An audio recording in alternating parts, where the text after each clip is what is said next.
It's a quarantine Christmas, as you can see. Everybody is quarantined. Over here, we're gonna have, what are we making over here, I pears? really have to peel them. No, just stick them in. No, you don't have to peel them, just put them in. I like they say that the peel is the best part. Yeah, I think I'm not gonna peel those. There we go. All right, nice. Okay. Here. We're spraying stuff? Canola oil. Oh man, canola. Canola is good for you. All right, now we're gonna put these in. And you're just gonna cook, those are gonna be candied pears, right? Well, it's gonna be a crisp, so I'm gonna put that crumble on top, you know, like I did with the apples. Okay. All right, so those are sliced up pears, and what's in this? It's got cinnamon, it's got sugar. Cinnamon, vanilla, nutmeg, salt. Okay, so you got all this stuff here.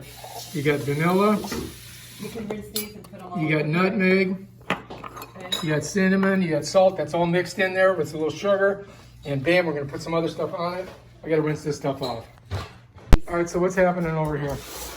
Okay, making my crumble. All right, what's in this crumble?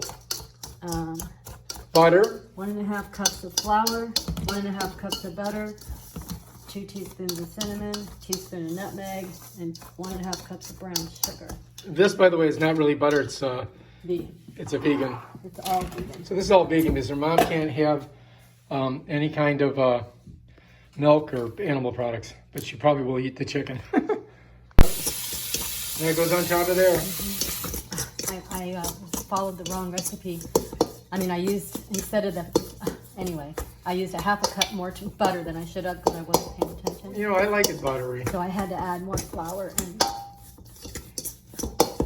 brown sugar. It's almost an hour. Then I'm going to put that in as soon as the pecans are all done. What temperature? 350. 350, 1 hour. Well, crisp looks ready. I mean, pear crisp. Really hot, so be careful. You got something to put it on? Oh, shoot. All right, that's that. No, touch it. It looks hot. Very hot. Looks very hot.